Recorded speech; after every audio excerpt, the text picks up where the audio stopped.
So, I want to talk about something today that comes up in my clinic more than people might expect, and that is mood swings, specifically the kind that starts affecting the people that are closest to you. I have had patients come in tell me, my wife said she feels like she's walking on eggshells around me, or I snapped at my kids last night. After that, I felt terrible. I don't know what's happening to me. I used to be so patient, and now just everything sets me off. It's an uncomfortable feeling. And I always tell them the same thing. What you are feeling is real, and it's not a character flaw or a personality trait. Might be some, but there's usually something going on underneath it that we need to look at. So let me explain the way I would normally explain to all of my patients. They're sitting right across from me. So your brain has a regulation system. Think of it as like a thermostat. Now, when it's working well, it keeps the emotional temperature steady. Something frustrating happens, you feel it, you process it, and then you come back to baseline. But when that regulation system is under pressure, the thermostat stops working properly. Small things start feeling bigger than they really are. You react before you even realize you're reacting. And then afterwards, you think, why did I do that? That was not me. So, what puts that thermostat under pressure? The first thing, and this is the big one, is chronic stress. Now, everyone knows stress affects mood, but what most people do not know is what stress actually does to the brain over time. When you're stressed for a long period, your body keeps producing a hormone called cortisol. Now, cortisol is not a bad thing in small amounts, it's actually helpful.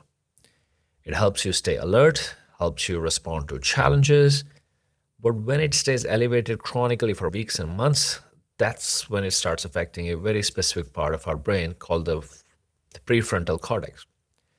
So the prefrontal cortex is essentially your brain's braking system. It's the part that says, wait, calm down, think before you speak. Now, when cortisol is chronically high, that braking system gets weaker.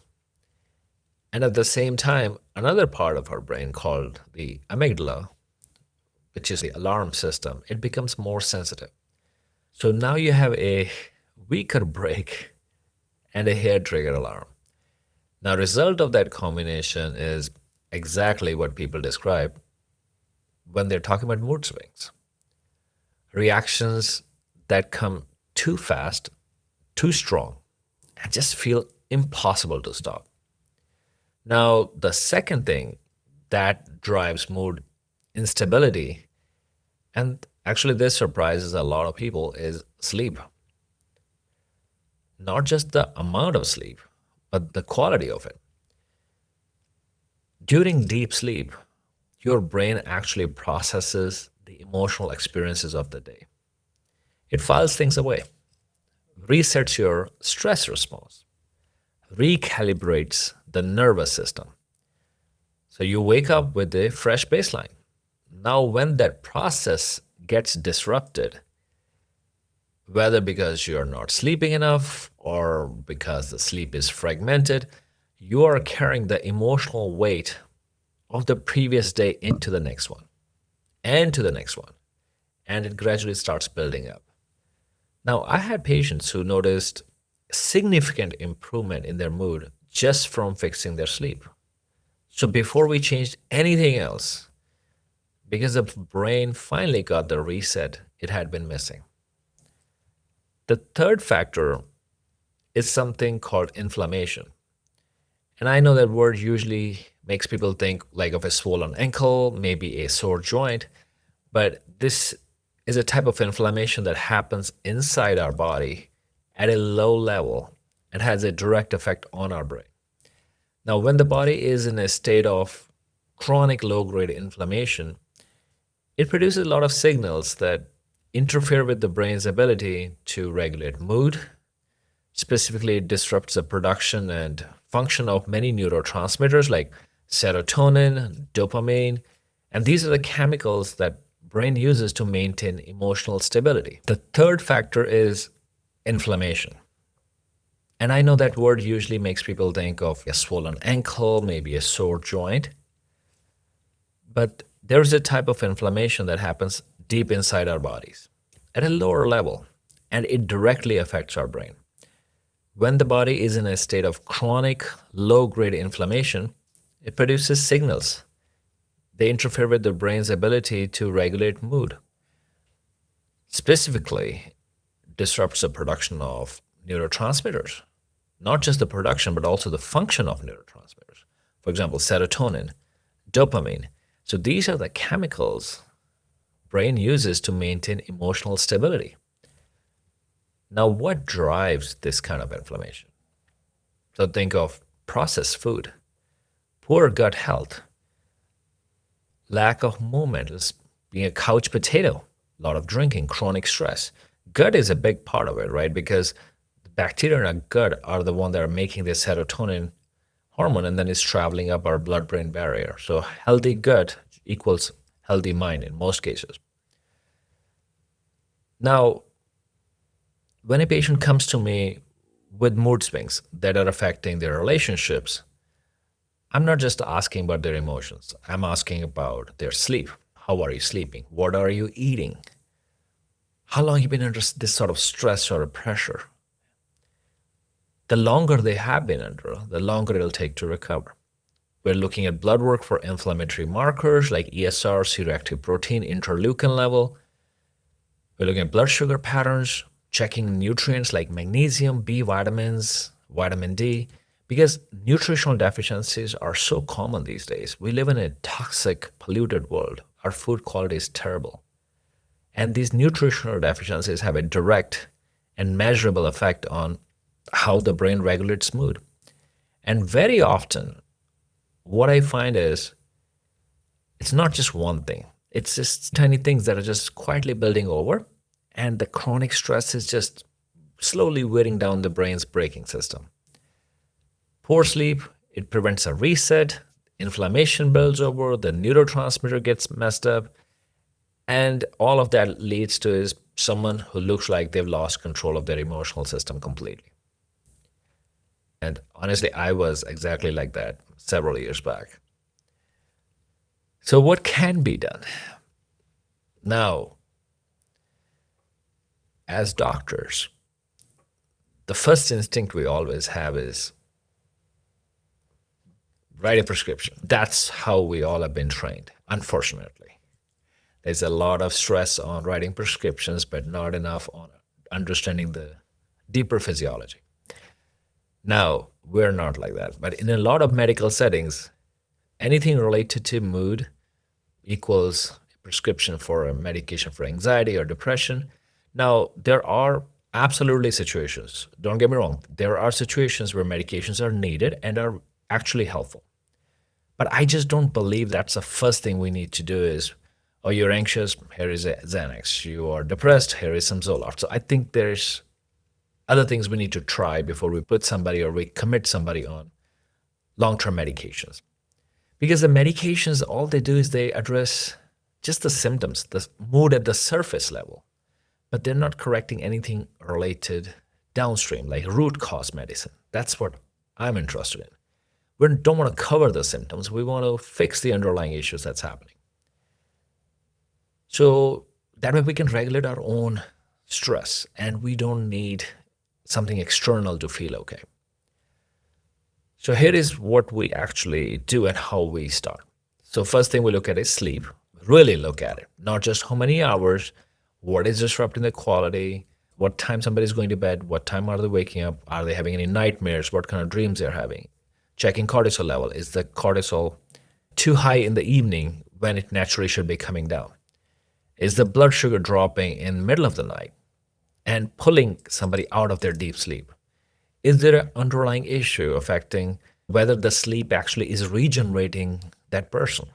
Once we understand the cause, we address it specifically. For most patients, this does not require medication.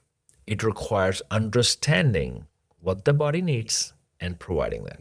Now, when the sleep quality improves, the brain gets its nightly reset, emotional regulation gets better, and people will notice that about you, and you will notice changes in your own health. Now, when it comes to areas of inflammation, the most powerful thing you can do for that is food. Now, the second area is inflammation. And the most powerful tool we have is actually food. When patients shift away from processed foods, refined sugar, poor quality fats, and move towards whole foods, good protein, healthy fats, vegetables, a lot of fiber, the reduction in inflammatory markers shows up in their blood work. And it also shows up in how they will feel. Now, I have had patients tell me within a few weeks of changing how they eat, their emotional reactivity reduced significantly without medication, simply because the inflammatory load on the brain decreased and the brain could function more clearly. Now, gut health, gut health sits right alongside this. Most people do not know that roughly 90% of the body's serotonin is produced in the gut, not in the brain. So when the gut is not in good shape, serotonin production is directly affected, and then it affects the mood stability. Supporting the gut through diet, the right nutritional support, makes a huge, meaningful difference in how someone feels emotionally. And it is one of the first places I look. Then there are nutrient deficiencies. And these matter more than most people realize. Magnesium is essential for nervous system regulation. And I can tell you, there are so many patients who are deficient in magnesium. B vitamins are a big one. They help in neurotransmitter production. Vitamin D has a direct effect on mood. Omega-3 fatty acids, they reduce inflammation, help the brain process emotional inflammation more effectively. So when we test for these and then when we correct the deficiencies, the effect on mood can be significant. And again, this is not just medication. This is giving the body what it was missing so it can do its job properly. Now, when it comes to specifically about cortisol, so we're working on helping the body come down from this prolonged state of high alert. The goal is not to eliminate stress from someone's life because that's just not realistic. We are surrounded by stress. The goal is to help the body recover from that stress more effectively so the cortisol does not stay elevated long after the stressor has passed. So this involves supporting the adrenal system naturally, making practical changes, how to recover daily life, how to make changes that allow for a good recovery of the body and the mind. What I want patients to understand is that the body has a remarkable capacity to regulate itself when it's given the right conditions. My job is not to manage your symptoms indefinitely with a list or prescription. My job is to find out what your body is missing, what is throwing it off balance, addressing those things at the root, helping you reach a point where you're living well and your body is maintaining that largely on its own. So that's a kind of health that lasts. That's what I'm working towards with every patient I see. Now, when we get this right, the change people experience is real. They feel steadier, they are more patient, they are more present, not just physically, but emotionally with the people they love. And their partners tell me that they feel like they got their person back. And that's not a small thing, that's everything. Now, if this is something you are going through, it is not just who you are. It is your body telling you something needs attention. And there is a real path forward that does not start and end with a prescription. If you're interested in learning more about our approach or would like to schedule a visit in one of our offices, visit healor.com or give us a call or text at 702-362-2273. We'll be glad to sit down with you and figure out what's actually going on. So thank you for watching. Share this with somebody who might need to hear it. And I will see you in the next one.